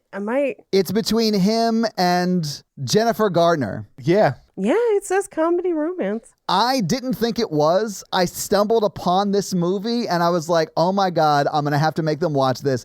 It is fully terrible though. Like it is Oh, geez. bad. Okay. Have you guys- I remember when this came out. Have you guys seen it? I feel like I have seen part of it. I don't know if I've ever seen it all the way through. This is probably the most offensive movie we've done in a while. Oh, geez. All right. Okay, well, that warms me up for my pick for after that. I'll have to pick something like a real romantic comedy. Something wholesome. It was going to be that or Seven Brides for Seven Brothers, Mikey. I would have been down for Seven Brides and Seven Brothers. I've been getting the itch for Grease 2. We have to do Grease 1 first. No, we don't. No, we don't. They don't rely on each other at all. They are completely unrelated. So your homework for next week is to get wine drunk and watch a horribly offensive movie called The Invention of Lying. It's terrible, guys. I believe it. So, Mikey, do you have a review for us to read? Yes, I do. Whose review are you going to read this week? Fleece Banks. Fleece Banks? Bangs. Oh, wow. So what does Fleece Bangs have to say? That's what sheep have, by the way. They have fleece bangs. Title of the review, Funny and Weird. Okay. I mean, I feel like that's accurate. Hey, Todd. R.E. Fleece Bangs. How does a Scottish man find a sheep in high grass? Very pleasurable. Oh, no. Jake told me that joke while I was trying to watch Outlander. I heard a good dirty joke. Do you guys want to hear it? Yes. Paige, your face is amazing. Okay. My dick was in the Guinness Book of World Records until the librarian made me leave. I love You shit with that ass? Okay, Fleece Banks. They say, very fun show. Why, thank Objects you. to movie morality when the movie is bad, but not when the movie is good, which is hilarious. I can see that, because I can see that. Yeah. If you have a long face, beware because they make fun of you constantly.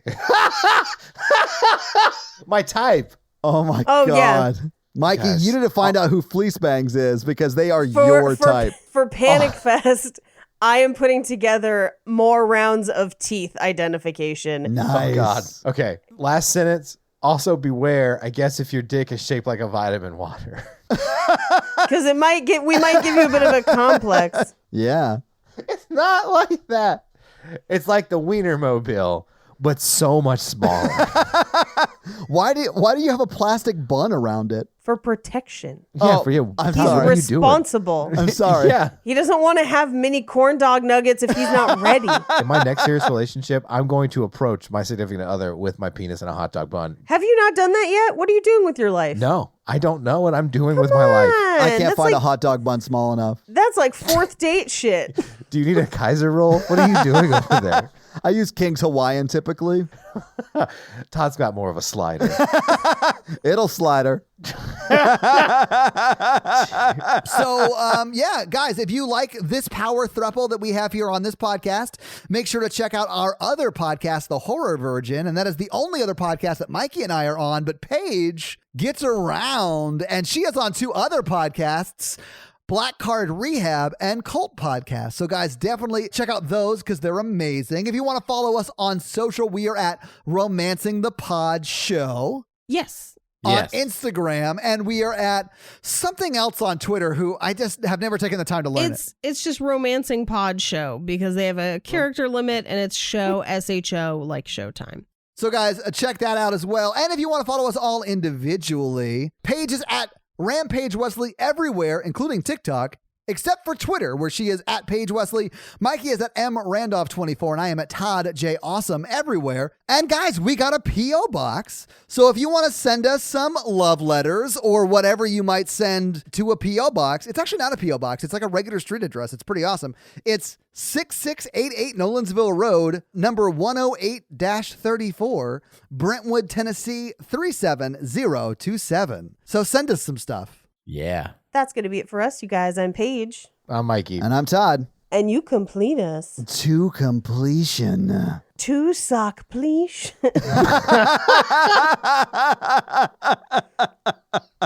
Toodle pip. Mikey, what's your pickup line? I'm your opium now. Oh. Bye! Time sock nerds. It's old-timey heroin. You guys get it? Yeah, Mikey. Yeah, We get get it. it.